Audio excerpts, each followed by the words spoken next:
નમસ્કાર દર્શક મિત્રો, લોકમંચમાં આપનું સ્વાગત છે। લોકમંચમાં આજે ચર્ચા કરી રહ્યા છે કે જે રીતે સમગ્ર ભારતની અંદર કાયદો વ્યવસ્થાની આપણે ચર્ચા કરતા હોય અને એવામાં નજીકના સમયમાં આપણને સુપ્રીમ કોર્ટના ચીફ જસ્ટિસ જે.એસ. ખૈર દ્વારા જે ચિંતા જોવા મળી છે કે સમગ્ર ભારતની અંદર જો આપણે ભારતના વિકાસ અને પ્રગતિની વાત કરતા હોય તો કાયદાનું પાલન કરવું એ ભારતીયોની ફરજમાં આવે છે, પરંતુ ભારતના ક્ષેત્રફળની અંદર જ આપણે ત્યાં ઘણો મોટો વિસ્તાર છે કે જેને ગ્રામ્ય વિસ્તાર કહીએ છીએ, ઘણો એવો વિસ્તાર છે કે જેને આદિવાસી વિસ્તાર કહેવામાં આવે છે, આદિવાસી પટ્ટો કહેવામાં આવે છે અને આદિવાસી વિસ્તારોમાં ઘણા બધા ગામડાઓની અંદર અત્યારે પણ ભારતના બંધારણ મુજબ જે કાયદાઓ છે એ કાયદાઓ ત્યાં કદાચ અડતા નથી અથવા એ કાયદાનું પાલન ત્યાં થતું નથી, કારણ કે એ વિસ્તારની અંદર આપણને જોવા મળે છે વર્ષો જૂની ખાપ પંચાયત। આ ખાપ પંચાયત શું છે, ખાપ પંચાયતની ભૂમિકા શું હોવી જોઈએ, અત્યારે એટલા માટે ચર્ચા કરી રહ્યા છે કે આપણને ઘણા લાંબા સમયથી ઘણા એવા કિસ્સા જોવા મળે છે કે ઉત્તર પ્રદેશમાં એક યુગલને જાહેરમાં માર મારવામાં આવ્યો, લાકડી વડે તેમને માર મારવામાં આવ્યા, લોકોની વચ્ચે તેમને ફેરવવામાં આવે છે। બીજી બાજુ એક કિસ્સો આપણને જોવા મળ્યો છે કે નસવાડીની અંદર પણ એક કિસ્સો એવો મળ્યો કે જેમાં એક યુગલ ભાગી ગયો હોય, તેમને પાછા લાવીને ત્યાં બંનેને નગ્ન કરીને સમગ્ર ગામમાં ફેરવવામાં આવ્યા અને તેમને માર મારવામાં આવ્યો। આ પ્રકારની ઘટના જ્યારે લોકો સમક્ષ આવે છે ત્યાં આપણને નહીં ઇન્ટરનેટ જોવા મળતું, નહીં ત્યાં કાયદો જોવા મળતો, ત્યાં ખાપ પંચાયતનું રાજ ચાલે છે અને તેમ છતાં પણ આવા કિસ્સા આપણને જોવા મળે છે કે સોશિયલ મીડિયાથી લઈને પ્રિન્ટ ઇલેક્ટ્રોનિક મીડિયા સુધી ચર્ચા છે ત્યારે સમગ્ર દેશ સુધી પહોંચે છે અને એવામાં આપણે ચર્ચા કરી રહ્યા છીએ કે આ પ્રકારના કિસ્સા જ્યારે બની રહ્યા છે ત્યારે કાયદો વ્યવસ્થા ક્યાં છે, શું ખરેખર આપણે ચિંતા કરવાની જરૂર છે કે કાયદો વ્યવસ્થા ત્યાં પહોંચવી જોઈએ કે કેમ, અને ખાપ પંચાયત શું કરી રહી છે કે આ પ્રકારની જે સજાની જોગવાઈઓ છે તેવી સજાની જોગવાઈ કેમ રાખવામાં આવતી હોય છે। મારી સાથે ચર્ચામાં જોડાયા છે ધારાશાસ્ત્રી તરીકે રણબીરભાઈ દેસાઈ અને સાથે પીબી પટની કે જેઓ પૂર્વ આઈપીએસ ઓફિસર છે, સામાજિક કાર્યકર્તા તરીકે પણ કામગીરી કરી રહ્યા છે। આ બંનેનું સ્વાગત છે સ્ટુડિયોમાં। ધન્યવાદ। પટનીજી, સૌથી પહેલા આપનાથી શરૂઆત કરી, સૌથી પહેલા આવા કિસ્સા જે બને છે એમાં આપની પહેલી પ્રતિક્રિયા શું છે? આપ એક આઈએએસ ઓફિસર તરીકે કામ કરી ચૂક્યા છો, ગ્રામ્ય વિસ્તાર હોય કે છેવાડાનો વિસ્તાર હોય, એક ક્ષેત્રફળની અંદર આવતો કોઈ પણ વિસ્તાર હોય ને એમાં રહેતો કોઈ નાગરિક હોય, એમાં કાયદો વ્યવસ્થા ત્યાં પહોંચવો જોઈએ કે ન પહોંચવો જોઈએ, અને આવી પરિસ્થિતિમાં આપ શું માનો છો તો કાયદો વ્યવસ્થા ત્યાં છે કે નહીં? ત્યાં ખાપ પંચાયતનું જ રાજ ચાલતું હોય છે અને કોઈ પણ પ્રકારની સજાની જોગવાઈ કરી શકે કે જેમાં જોવા મળી રહ્યું છે કે યુવક યુવતીને નગ્ન કરીને જાહેરમાં માર મારવામાં આવે અને સમગ્ર ગામમાં ફેરવવામાં આવે, શું કહેશો? ભદ્રેશભાઈ, સૌથી પહેલાં તો અવારનવાર જે આ બનાવો બને છે એ અત્યંત ઘૃણાસ્પદ અને વખોડી કાઢવા પાત્ર છે। જી, અગાઉ પણ હું જીટીપીએલમાં આ વિષય માટે આવ્યો હતો, મારે પ્રતિક્રિયા આપી હતી। ભારતમાં વર્ષોથી પંચાયતની એક પદ્ધતિ છે જે ઘણી ઉત્તમ પદ્ધતિ છે, પણ એ પદ્ધતિ એ જે પંચ ત્યાં પરમેશ્વર અને સમાજનો ન્યાય તોડવાનો અને ઉત્તમ રીતે જે કામ કરવાનું હતું એમાં એક દૂષણરૂપ આ જે ખાપ પંચાયતો આવી છે। હું કલેક્ટર તરીકે હતો, એસડીએમ સબ મેજિસ્ટ્રેટ હતો, ડિસ્ટ્રિક્ટ મેજિસ્ટ્રેટ હતો, મને ખ્યાલ છે કે ક્યાં ક્યાં દૂર દરાજના ગામડાઓમાં કેટલીક કોમોમાં કે જ્યાં શિક્ષણ ઓછું છે અને જ્યાં ફ્યુડલ માનસિકતા વાળા આગેવાનો નેતાઓ જે છે એ લોકો પોતે પોતાના સમાજના જે કેટલાક ધારાધોરણો કે જેમાં સગોત્ર લગ્ન થાય તો ઓનર કિલિંગ એનું વધારે આધિક્ય હરિયાણા, પંજાબ અને ઉત્તર ભારતના પ્રદેશોમાં જોવા મળે છે અને એની ઘટનાઓ પણ આવી। નામદાર સુપ્રીમ કોર્ટે પણ એની નોંધ લીધી અને એને વખોડી નાખી, સરકારે પણ એના સામે પગલાં લીધા, પણ હજી ગુજરાતની અંદર આવી ઘટનાઓ બનતી જવલ્લે જ બનતી હતી, પણ આ નસવાડીની જે ઘટના બની છે એ આપણે તમામ ગુજરાતીઓ માટે એકદમ આંચકાજનક બાબત છે, એને તમામે વખોડી નાખવી પડે અને એ માટે તમામ જરૂરી જેટલા પગલાં લેવા માટે આજે જીટીપીએલ આ ઇસ્યુ ઉપાડ્યો એ બદલ હું જીટીપીએલ ખરેખર ધન્યવાદ આપું છું। ચોક્કસ, પણ પટનીજી, આપને શું લાગે છે કે ત્યાં આપે કીધું શિક્ષણનો અભાવ, હું આપને સીધા સવાલ પૂછું છું કે કયા કયા પરિબળો ત્યાં જવાબદાર માનશો કે આવી બધી ઘટનાઓ આદિવાસી વિસ્તારમાં કે ગ્રામ્ય વિસ્તારમાં જોવા મળી રહી છે? પરિબળો કયા કયા જવાબદાર માનશો? એમાં મુખ્ય પરિબળો, હું ટ્રાઇબલ ડેવલપમેન્ટ ડિપાર્ટમેન્ટમાં પણ ડેપ્યુટી કમિશનર હતો એટલે હું આપને એકદમ સત્ય થોડું ધ્યાન મૂકીશ કે ત્યાં શિક્ષણ જે અક્ષર જ્ઞાન તો અપાય છે પણ સમાજના આગેવાનો એ આગેવાનો પછી જે મારો એક વિચિત્ર વાત એ ધ્યાન પર આવી છે ઘણા સમયથી કે શિક્ષિત યુવાનો નોકરી કરતા હોય તોય પણ પોતાના ગામડે જાય, ઘરે જાય અને તેમ છતાં એના લગ્નના રિવાજો, એના બીજા રિવાજો એ બધામાં એ ફરજિયાતપણે એ ધાર્મિક માન્યતાઓ, ધાર્મિક અંધશ્રદ્ધાઓ એટલું જ નહીં પરંતુ આ પંચાયતોના જે નિયમો અને નિર્ણયો એને એમને માને છે। કેટલાક યુવાનોને તે વખતે પણ મેં મારા પ્રવાસો દરમિયાન જોયું હતું કે એ લોકોના પણ મનમાં છે, પણ ત્યાં એવું ભયજનક વાત એ લોકોના માટે સામાજિક સંગઠનો એમના જી. જે પ્રત્યાઘાતી પરિબળોનું જે ત્યાં આંતરિકમાં એવું સામ્રાજ્ય છે કે હા. જેની વહીવટીતંત્રને પણ બહુ ઓછી ખબર હોય છે, જી. જેની ઇવન ન્યાયતંત્રને હવે ધીરે ધીરે ધ્યાન પર અને આવતું આપણે જાય કીધું છે. પ્રમાણે શિક્ષિત યુવકો ત્યાં પાછા જાય છે, પછી એ પણ કશું કરી શકતા નથી. એ કરી શકતા નથી. આ પણ હવે એ શિક્ષિત યુવકોનો મેં આક્રોશ ગાંધીનગરમાં જે આદિવાસી યુવાનો છે, જી. ગાંધીનગરમાં જે બધા સમાજો, આ બક્ષીપંથના સમાજોની આ હાલત છે. હા, બિલકુલ. બક્ષીપંથમાં પણ દેવીપૂજક સમાજ, રબારી સમાજ, બરાબર. ભરવાડ સમાજ ત્યાં બી હજી અને પંચાયત અમારા ચાલે એ બધામાં પંચાયતો છે. બરાબર. પણ એમાં એક આનંદની વાત એ છે હા. કે શહેરીકરણની નજીક આવવાના કારણે હમ. અમારા રબારી, ભરવાડ અને આ દેવીપૂજક સમાજ જી. ખૂબ અત્યંત એમાં સુધારો થયો છે. જી. જો કે દેવીપૂજક સમાજમાં તો આ ખાપ પંચાયત જેવી પદ્ધતિ હતી જ નહીં. બરાબર છે. કદાચ પ્રાચીન ભારતની લોકશાહી જે સ્થાનિક સ્વરાજ્યની સંસ્થાઓને બધી જે ન્યાયની જે એક પ્રતિષ્ઠા હતી જી. એનું જે પાલન થતું હતું ઓકે. એ હજી પણ અમે કોર્ટોમાં લગભગ 80-90% અમે અમારે ત્યાં સેટલ કરી લઈએ છીએ. રણવીરભાઈ, એક ધારાશાસ્ત્રી તરીકે આપની સમક્ષ એક બે બાબત હું આપને રજૂ કરું છું. એક પલડું એવું જોવા મળે છે કે જ્યાં ખાપ પંચાયત અને પંચાયતી રાજ હજી પણ યથાવત છે, કે જ્યાં ભારતના શહેરીકરણનો ન્યાય કાયદો ત્યાં પહોંચી નહીં શક્યો. બરાબર. બીજી પરિસ્થિતિ હું આપને એ કહું, કારણ કે ગઈકાલના સમાચાર આપણને મળી રહ્યા છે કે જે.એસ. ખૈરે જે ચિંતા વ્યક્ત કરી કે જો શહેરીકરણમાં જે કાયદો વ્યવસ્થા બંધારણના ભાગરૂપે છે એમાં મોટા ભાગના લોકો અને શ્રીમંત વર્ગના લોકો માટે જાણે કે કાયદો ના હોય તેવું જોવા મળે છે. એમણે ખાસ એ પણ ટાંક્યું અને ભારતીયોના લોહીમાં છે કે કાયદાનું ઉલ્લંઘન જ કરવું. આ બંને પરિસ્થિતિને કઈ રીતે મૂલો છો આપ? આમાં ઘણીવાર એવું હોય છે હમ. કે કાયદાનું નોલેજ એ હંમેશા જે મા બાપ છે જી. એમને બાળકોમાં એક એનો કાયદાનો ડર બેસાડવો પડે, હમ. અને એ વાલીઓ તરીકે એ બાળકોને નથી કરતા. જી. કે ભાઈ આપણે ઉતાવળ છે તો ઉતાવળના હિસાબે આ 4 રસ્તામાં સિગ્નલ લાઇટ જે રેડ હોય, લાલ હોય, હા. છતાં બી પેલા નીકળી જ જાય બરાબર. કે ભાઈ આપણે મોડું થાય છે. જી. જી. હવે આ બધા કોઈ પણ પ્રશ્નોને લઈને કાયદો તોડવાનું કામ થતું હોય છે. બરાબર. એ જ રીતે જે સામાજિક જૂની રૂઢિઓ છે, જી, જી. રિવાજો છે, જી. એની અંદર એ આપણે 21મી સદીમાં જવાની વાત કરીએ છીએ, હા. અને બીજી બાજુ લોકો એનાથી બી જૂની પૌરાણિક એવું તો સદીઓમાં નથી ને જીવે કે 21મી સદીમાં આપણે કાયદાનો અમલ ન કરવો, 21મી સદીમાં જવા માટે આપણે એ કાયદાનું ઉલ્લંઘન કરવું. કારણ કે ખાપ પંચાયતો આજે બી જોવા મળી રહે છે, ભલે એ બહુ અત્યંત દુઃખનીય અથવા તો ખરાબ જે સજા કરી રહ્યા છે, પણ ત્યાં તો એનો મતલબ આપના કહેવા પ્રમાણે ડર ઉભો થઈ રહ્યો છે. તો ભદ્રેશભાઈ, ત્યાં જે પંચાયત છે હા. હંમેશા ત્યાં સરપંચ પણ હોય બિલકુલ. અને પંચાયત કચેરી હોય. જી.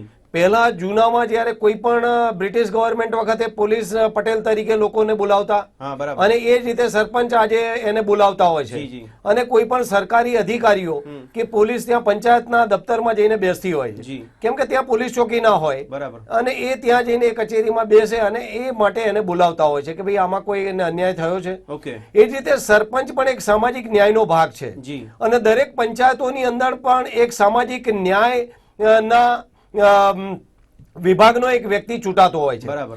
કે જે પછાત વર્ગનો હોય. જી, જી. અને એ એમ રીતે જિલ્લા પંચાયત, તાલુકા પંચાયતમાં સામાજિક ન્યાય Yes. સમિતિના ચેરમેનો ચૂંટાતા બરાબર, હોય બિલકુલ, છે, yes. અને પેલામાં પણ સામાજિક ન્યાય સમિતિનો એક વિભાગ હોય જી. છે. જી. જી. હવે જો આવું બન્યું હોય તો એ પંચાયતના સરપંચ ઉપર પણ એક્શન લઈ શકાય, હમ. અને એ પણ સસ્પેન્ડ થઈ શકે, અને એની આખી બોડી પણ સસ્પેન્ડ થઈ શકે. નહીં, પણ જેમણે સજા કરી છે પોતે સત્તાધીશ છે ત્યાંના તો. હવે એ સત્તાધીશ હોય તો એના ઉપર પહેલી વાત તો આવી રીતે કોઈ સ્ત્રીને નગ્ન કરાય નહીં, બિલકુલ. અને બીજું કે એના શારીરિક એની છેડછાડ થઈ જી. એટલે એના ઉપર આઈપીસી 354 એ પણ લાગવાનું. એને જો એના ઉપર કોઈ અત્યાચાર થયો હોય તો આઈપીસી 323, 324, 325 પ્રકારની, જેમ કે ઉત્તર પ્રદેશની અંદર ચાબુકો મારવામાં બિલકુલ. આવે. હવે આ જ રીતે એની જોડે જે અશ્લીલતા થઈ, જી. એની જોડે ગેરકાયદેસરનું કૃત્ય થયું, એની જોડે કાયદાનું હનન થયું. બરાબર. ભારતના બંધારણના આર્ટિકલ 19 જે વાણી સ્વાતંત્ર્યનો અધિકાર છે, જી. હરવા ફરવા રહેવાનો બોલવાનો જે અધિકાર છે એ પણ છીનવાયો, કેમ કે એને પ્રેમ લગ્ન કર્યા એ તો કોઈ ગુનો નથી. પણ એ તો ક્યારે થાય રણબીરભાઈ? આપ કહો છો કે જ્યાં ખાપ પંચાયતનું રાજ ન હોય અથવા પંચાયતી રાજ ન હોય ત્યાં કદાચ આપણે પહોંચી શકીએ કાયદાને લઈને. પણ જ્યારે આપણે એમ વાત કરીએ છીએ કે અમારા વિસ્તારની અંદર આ બધા પંચાયત બોડી છે, અચ્છા. જ્યારે ગ્રામ પંચાયત બોડી હોય, તાલુકા પંચાયત બોડી હોય, તો ઓન ધ સ્પોટ આવા વિસ્તારોમાં સરપંચની પહેલી ફરજ છે અને ગામડાઓની અંદર ભણેલા ગણેલા સામાજિક કાર્યકર્તાઓની પહેલી ફરજ છે કે એને 100 નંબર ઉપર પોલીસને જાણ કરવી જોઈએ. ઓકે, તો પછી પટનીજી અહીંયા સવાલ એ થાય છે કે એ સામાજિક સંગઠનો કહીએ કે સામાજિક કાર્યકર્તાઓ કહીએ જે શિક્ષિત છે એ લોકો જાગૃત નથી અને એમની નજર સામે આ પ્રકારની ઘટના બને છે અને આ એક સજાની જોગવાઈ કરીને એક ઉદાહરણ ઊભું કરવામાં આવે છે કે જે સજા થાય છે એનાથી લોકોમાં ડર ઊભો થાય કે આપણા પંચાયતી રાજમાં આ પ્રકારના કાયદા અમે બનાવેલા છે અને એનો અમલ કરી રહ્યા છે, એટલે બીજી વ્યક્તિ કોઈ પણ પ્રકારનું કૃત્ય કરે તો એ ડરશે. શું કહેશો?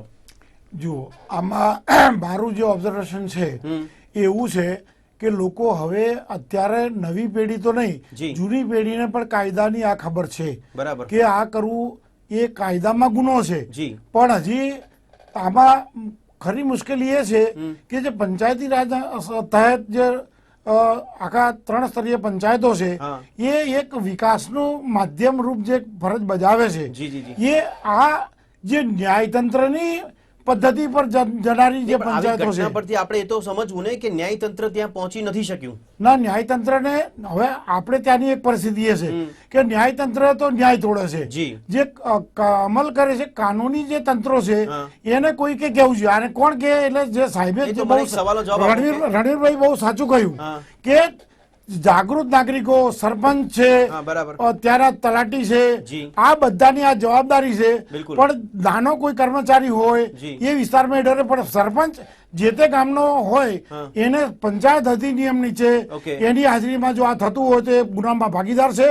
એ સરપંચને રદ કરી અને એને ઘરે મોકલી દેવાની. એવું કરવાથી પટનીજી આગળના સમયમાં સમસ્યા હલ થશે કે બીજી વાર? ના, આ સમસ્યા ફક્ત શિક્ષાત્મક બાબતે કોઈ ગામના તમે પંચાયતને કાઢી મૂકો. આભાર, બહુ ઉત્તમ સવાલ પૂછ્યો. મારે જે કહેવાનું હતું એના તરફ આપણે લીડ કરી રહ્યા છો કે મારા એક 50 વર્ગમાંથી જે આવીને મેં સામાજિક કાર્ય કર્યું, મેં ડિસ્ટ્રિક્ટ, મારો અનુભવ એ કહે છે કે આની અંદર જે સામાજિક આ રૂઢિઓ છે અને એમાં જે સૌથી બદતરમાં બદતર ભયંકર બધી છે એ પૈકીની એક બધીને દૂર કરવા માટે એકલું ન્યાયતંત્ર, કારણ કે ન્યાયતંત્ર સીધું ચિત્રમાં આવતું નથી, વહીવટી તંત્ર ચિત્રમાં આવે, સમાજ ચિત્રમાં આવે, મીડિયા ચિત્રમાં આવે જે અત્યારે હાલ ચિત્રમાં છે, અને સામાજિક એનજીઓ, નાગરિકો. આ એનજીઓ એટલે હું પેલા જે જોડાવાળા જે એનજીઓ નાની મોટી સંસ્થાઓ કરીને આગેવાની ખાલી બતાવવા માંગે છે એમ નહીં, જે કમિટેડ છે કે જે સમાજની અંદર ક્યાંય ભયંકર ઘટનાઓ બને એમાં જાનના જોખમે જેમ પત્રકારો ક્યારેક કૂદી પડે છે, એના પિક્ચરો આવે છે, એની ઘટનાઓ આપણે સત્ય પણ જાણીએ છીએ. એ લોકોએ આપણે બધાએ આનો સંયુક્ત પ્રયાસ નહીં કરીએ તો હજી હિન્દુસ્તાનના ગામડાઓમાં કોઈ એક વર્ગ એકલો વહીવટી તંત્ર કામ નહીં કરી શકે, એકલા પત્રકારો કામ નહીં કરી શકે અને એકલો સરપંચ કામ નહીં કરી શકે. પણ રણવીરભાઈ, મને એ સવાલનો જવાબ આપો કે આ સજા કરનાર સત્તાધીશો છે કોણ અને કયા આધાર પર આ સજા કરી રહ્યા છે? એકચ્યુઅલી તો એમને કાયદો અને વ્યવસ્થા હાથમાં લીધું છે. નહીં, પણ એ કોણ, કયા લોકો? અને એ લોકો જે સમાજમાં જેને સમાજના લોકો એને ઠેકેદાર બનાવતા હોય છે. ઓકે. એને એક સમાજનું મુખીપણું આપે, સમાજનું પંચાયતપણું, એને સામાજિક પંચ કહેતા હોય છે, એને પંચાયતીયા કહે છે. જે ગુજરાતી ભાષામાં એને પંચાયત કે આ અમારી સમાજનો પંચાયતીયો છે. અને ત્યાં એને હું માનું છું આદિવાસી વિસ્તારમાં એને ત્યાં એમના કોડવર્ડ ભાષામાં એને ભોનમો કહે છે, ભોનમો. આ અમારા ભોનમાં આયા એમ. એટલે હું ઘણીવાર જયારે આદિવાસી વિસ્તારમાં રખડતો ત્યારે મને એમ થાય કે આ કંઈક દારૂ બારૂ પીધેલા છે, બેભોનમાં રખડી રહ્યા છે, હવે બેભોનમાં આયા છે. બરાબર. એટલે જે વાસ્તવમાં જેને ભોનમો કહે છે એ જ બેભોનમાં છે કાયદામાં.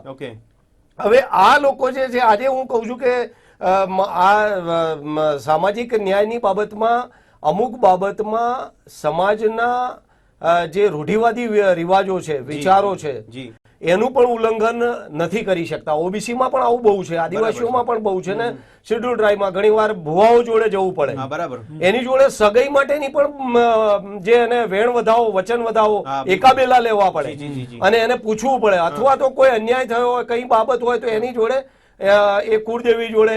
અથવા તો કોઈ એમાં વાંધો શું છે? કારણ કે પંચાયતની અંદર એનું નિરાકરણ આવી જાય છે ને. આ પંચાયતની અંદર નિરાકરણ આવી જાય, પણ પંચાયત એની મતલબ કે કોઈ કાયદો અને વ્યવસ્થાનું ઉલ્લંઘન કરીને એનો દુરુપયોગ તો ના કરી શકે ને. જે ભારતની અંદર કાયદો અને વ્યવસ્થા છે હા. આઈપીસી છે, હમ. બંધારણ છે, જી. તો આ સામાજિક બંધારણનો ઉપયોગ ત્યારે ના થઈ શકે. પણ આપણે જોઈ રહ્યા છે કે આપ બી કદાચ જેએસ ખેરની વાતથી સહમત હશો જ કે ભારતમાં મોટા ભાગના લોકો કાયદાનું પાલન ક્યાં કરે છે, ઉલ્લંઘન કરે છે કાયદાનું, કોઈ પોતાની એમની સામાજિક જવાબદારી કે ફરજ સમજતા નથી. તો પછી એના કરતા તો પંચાયતી રાજ કદાચ થોડાક અંશે તો ફરક પડે છે ને એમાં. ઘણી સામાજિક ન્યાયની પંચાયતોની બાબતમાં પંચાયતી રાજ સારું હોય હા, છે. બિલકુલ. જેમ કે પડોશીઓનો ઝઘડો હોય, જી. જેમ કે એકબીજામાં કઈ કોઈ પ્રશ્નો એવા ઉભા થયા હોય Yes. કે છૂટાછેડા ના હા, થતા બિલકુલ. હોય, જી. તો એ આંટી ઘૂંટી ઉકેલવાનું કામ પણ એ સામાજિક પંચાયત કરતી હોય બરાબર છે. કે ભાઈ આને આટલું વળતર આપી દો. ઓકે. જે વળતર આજે દેવી પૂજક સમાજમાં, રબારી ભરવાડ એવી સમાજમાં બાબતોમાં આપ આ માનો છો કે બધામાં વળતર પંચાયતી મળે છે. રાજ. એમાં બેઠા બેઠા તમે કોર્ટમાં નહીં જવાનું, હા. એને બોલાવવામાં આવે. હા. છારા સમાજ છે, આ સમાજમાં પણ ફૂટપાથ ઉપર પંચાયત થાય. જી જી જી જી. અને એ વણઝારા સમાજ, આ બધા ફૂટપાથ ઉપર પંચાયત થાય. હા. અને આદિવાસીમાં પણ આવું થાય. અચ્છા, તો એ અને બાબતોમાં સારું એ સ્ત્રીને સારામાં સારું વળતર મળતું એ હોય. બાબતોમાં પંચાયતી રાજ સારું જ આપ માનો છો એ વાત. હા, એમાં કોર્ટ પણ માનતી હોય છે અને કોર્ટ પણ એમ કે છે કે બહાર તમે સમાધાન કરી શકો છો. ઓકે, જો પટનીજી આ બાબતોમાં પંચાયતી રાજ સારું માનવામાં આવતું હોય કે કાયદો અથવા કોર્ટના શરણે ન જવું પડતું હોય, જલ્દીથી નિરાકરણ આવતું હોય તો સારું માનવામાં આવતું હોય, પણ આ જે પ્રેમી યુગલો અથવા પ્રેમને લઈને આ પ્રકારની ઘટનાઓ વધારે જોવા મળે છે. એમાં ખાસ યુવક યુવતીઓ આપણે જોઈએ છે કે એમને જાહેરમાં માર મારવામાં, કારણ કે એ લોકો પ્રેમ કરી બેઠા છે, કારણ કે એ લોકો કદાચ ભાગી જાય છે. આ પ્રકારની પ્રવૃત્તિને એ લોકોને દૂરથી પણ પકડી લાવીને જાહેરમાં માર મારવામાં આવે છે. કિસ્સા વધારે આ જોવા મળે છે. પહેલા એક નાની સ્પષ્ટતા ધ્યાને મૂકવા માંગુ જી, જી. છું. પંચાયતી રાજ શબ્દ આપનો જે છે એ સંદર્ભિત થાય છે પંચાયત કાયદા નીચે રચાયેલી સ્ટેટ પંચાયત, જિલ્લા ઓકે. પંચાયત, તાલુકા બિલકુલ. પંચાયત ને ગ્રામ પંચાયત. જી જી જી જી. પણ આ જે પંચાયતો છે એ પંચાયતી રાજનો ભાગ નથી, એ જ્ઞાત પંચાયતો છે. ઓકે. પેલી જે પંચાયતી રાજ સિસ્ટમો છે જી. એ વિકાસના કાર્યો કરવા માટે છે. બરાબર. અને એમાં જે રણવીરભાઈ સાહેબે કહ્યું એમ જે સામાજિક ન્યાય સમિતિઓ છે જી. એ એસસી અને એસટી હા. એના ઉપર જે એટ્રોસિટીના કોઈ ઘટના બને જી જી. અથવા અન્યાયની બાબતો બને એમના સામે આવે હા. તો એ બાબતમાં એની કાળજી લેવાય, બિલકુલ. એના માટે ગ્રાન્ટો વપરાય, જી. એનો વિકાસ થાય, એને સુનિશ્ચિત કરવા છે. જી. આ તો એક્સ્ટ્રા કોન્સ્ટિટ્યુશનલ રીતે હા. જ્યારે જો સામાજિક પ્રશ્નો સંમતિથી હલ કરે, જી. ઉકેલ કરે, જી. એ એમનો સામાજિક આપણી પ્રાચીન ભારતીય પરંપરા મુજબનો મેન્ડેટ એ છે. બરાબર છે. અને એક અત્યારે પ્રસ્તુત પણ છે. જી. પરંતુ જે લોકો સાહેબે કહ્યું એમ કાયદો હાથમાં લે છે હા. અને એ પણ આઈપીસી ની જોગવાઈ અને તમામ કોન્સ્ટિટ્યુશનલ જોગવાઈથી વિરુદ્ધ બરાબર. એના ઉપર ભયંકર અત્યાચારો કરવામાં આવે છે. કદાચ એમને એમ લાગતું હોય હા. કે ભાઈ આ કાયદાની રીતે ખોટું છે જી. તો પણ એ લોકો સમજૂતી સુધી જ જઈ શકે, અને કાયદાની રીતે જો ખોટું હોય હા. તો એ લોકો કોર્ટમાં પણ પોતે જઈ સવાલ એ શકે. થાય છે, પટનીજી, એક બાજુ ભારતના શહેરી વિસ્તારની વાત કરીએ, શહેરીકરણમાં વાત કરીએ, ભારતના સમગ્ર ક્ષેત્રફળમાં આપણે એવું કહીએ છીએ, અને જે ધારાશાસ્ત્રી તરીકે રણબીરભાઈ બી સ્વીકારતા જ હોય છે કે કાયદાનો ડર લોકોમાં નથી, કાયદો વ્યવસ્થા બગડી રહ્યું છે, કથળી રહ્યું છે. જો આ આપણે શબ્દ પ્રયોગ કરતા હોય તો આ પરિસ્થિતિ જોતા હોય એવામાં તો પંચાયતની આપણે જે આપણે વાત કરીએ કે ગ્રામ્ય વિસ્તારમાં ત્યાં આવી સજા કરીને લોકોમાં એક કાયદાનો અમલ કરવા માટે, અથવા તો એવું કહેવા માંગે છે, એક મેસેજ આપવા માંગે છે કે કાયદાનું સખતપણે પાલન થવું જોઈએ. જો નહીં થાય અથવા રૂઢિચુસ્ત જે બાબતો છે એનું પાલન નહીં થાય તો પછી આ પ્રકારની જ અમે સજા કરીશું. આ એક મેસેજ જાય છે. એટલે એમાં શું છે કે અત્યારે આ બધું આજે વાઈફાઈ અને નેટ ને આ Yes. બધું પહોંચ્યું, મોબાઈલ પણ છે, મોબાઈલમાં આજે જીઓમાં પણ નેટ વપરાઈ રહ્યું Yes, છે, બિલકુલ. અને એ નેટના આજે લોકો ઉપયોગ કરી શકે છે. હવે આદિવાસી પણ અમુક શિક્ષિતો છે, જી. પણ સામાજિક બંધનો જી. અને જે સામાજિક રીત રિવાજો, રૂઢિઓ, જી. એટલે એ એમાં એમ કે ભાઈ આ સમજો કે પેલો હોય વસાવા હોય, બરાબર. અને ત્યાં મોટા ભાગે જે આ દાહોદનો વિસ્તાર છે, જી. એ વિસ્તારની અંદર રાઠવા કોમ્યુનિટી છે, Yes, બિલકુલ. એ વિસ્તારની અંદર ડામોર કોમ્યુનિટી છે, એ વિસ્તારની અંદર મુનિયા કોમ્યુનિટી છે, જી, જી. ડુંગરી ગરાસિયા કોમ્યુનિટી છે, હા. એ આ દાહોદનો ક્ષેત્ર છે. બરાબર. અને એ લોકો જો કોઈ આ એકબીજાની દીકરી જોડે લઈ ગયા, વચ્ચે મારી જોડે લીમખેડાનો પણ એક કિસ્સો Yes. આવ્યો હતો જેમાં હું હાઈકોર્ટમાં અમે લોકો હાજર થયેલા, Okay. અને એની અંદર પણ એની જોડે દંડ લીધો. બરાબર. લગ્નના તો પેલાને તો ઇસ્યુ થઈ ગયું, એને એક બાબો આવેલો, અને એ લઈ ગયા પછી એને સમાજમાં લાવવામાં આવ્યો, પાછી એમ કહેવામાં આવ્યું કે ભાઈ તું છૂટાછેડા બી લઈ લે ઠીક છે. અને તને સામાજિક દંડ થશે. ઓકે. એટલે આ જે કે ભાઈ જો ગામમાં રહેવું હોય, નહીં તો પછી તને નાતબાર મૂકવામાં આવશે. બરાબર છે. પણ એટલે અહીંયા સવાલ એ જ્ઞાતિ થાય બહાર કે મૂકવાની બાબત ચોક્કસ. હોય, એટલે એ બાબત એટ્રોશન થાય, હા. ત્યાં કાયદાનો દુરુપયોગ થાય, હા. તો આવી જે બાબતો છે એની અંદર પોલીસ પોલીસના પણ ધ્યાનમાં આવે જ્યારે પોલીસની ભૂમિકા શું વિડીયોના છે. માધ્યમથી લોકો સુધી એટલે ઘટના મીડિયાને પહોંચી જાય ખબર પડી છે. એટલે Yes, બિલકુલ. પોલીસ પોતે ફરિયાદી બની શકે પણ એક છે. શોર્ટમાં પટનીજી એક સવાલ થાય છે કે જેને સજા કરવામાં આવી છે એ લોકો શું કાયદા વ્યવસ્થા પર અથવા કાયદાની શરણે કે કોર્ટની શરણે કે પોલીસની શરણે જશે ખરી? એવી હિંમત થશે ખરી એમના? જો આમાં બે વાત છે. મેં જેમ પહેલા આપણે વિનંતી કરી કે કેટલાક વ્યક્તિઓ જેમ કે દિલ્હીની અંદર ગેંગરેપ થયો કે બીજે થયું, ઘણી દીકરીઓ પોતે મક્કમતાથી હિંમતપૂર્વક હા. જઈને લડે છે અને ન્યાય મેળવે છે. બિલકુલ. એવી રીતે આ બંને એ વ્યક્તિ પર આધારિત બાબત છે. જી. પરંતુ જો ડરતા હોય હા. તો સામાજિક સંસ્થાઓએ જ મુખ્ય આગળ આવવું જોઈએ. બિલકુલ. મુખ્ય પહેલી ફરજ મારી દ્રષ્ટિએ સામાજિક સંસ્થાની છે. ચોક્કસ. નસવાડી વિસ્તારમાં ઘણા સામાજિક આગેવાનો છે, બિલકુલ.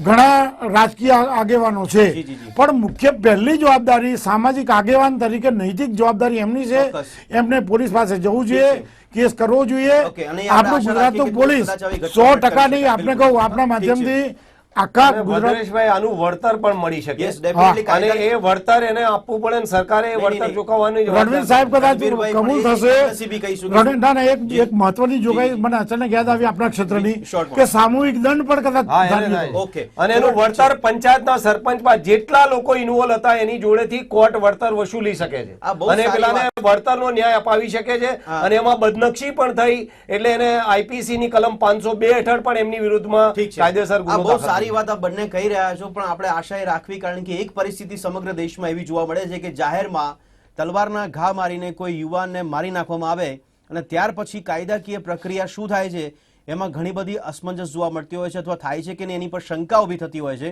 અને એવામાં આ ગ્રામ્ય વિસ્તારમાં જ્યારે આ પ્રકારની સજા થાય છે ત્યારે ત્યાં કાયદો પહોંચાડવાની આપણે વાત કરી રહ્યા છે. આ કયા પ્રકારની પરિસ્થિતિ છે અથવા કયા પ્રકારની કમનસીબી છે ભારત દેશની અંદર કે જેમાં કાયદાને લઈને ચીફ જસ્ટિસ સુધી પણ ચિંતા થતી હોય કે કાયદાને કેમ આ રીતે આપણે માની રહ્યા છે, આપણી સંસ્કૃતિ ભૂલી રહ્યા છે, સંસ્કારો ભૂલી રહ્યા છે, અને સાથે આવી ઘટનાઓ પ્રસ્થાપિત કરી રહી છે કે અમારા જે નાનકડા ક્ષેત્રફળની અંદર અમે તો કાયદાનું પાલન આ રીતે કરાઈશું જેથી કરી લોકોમાં ડર ઊભો થાય, ત્યારે બીજી બાજુ લોકો એવું માને છે કે દેશમાં કાયદો વ્યવસ્થાનો ડર હોવો જોઈએ. કયા પ્રકારની પરિસ્થિતિ આગળના દિવસોમાં જોવા મળશે તે આગળના સમયમાં ખબર પડશે. આ ચર્ચાને અહીંયા સમાપ્ત કરે છે. આ ચર્ચામાં બંને ભાગ લીધો તે બદલ આપનો આભાર. ધન્યવાદ. ફરી મળીશું દર્શક મિત્રો લોકમંચમાં એક નવા વિષય સાથે. ત્યાં સુધી રજા આપશો. નમસ્કાર.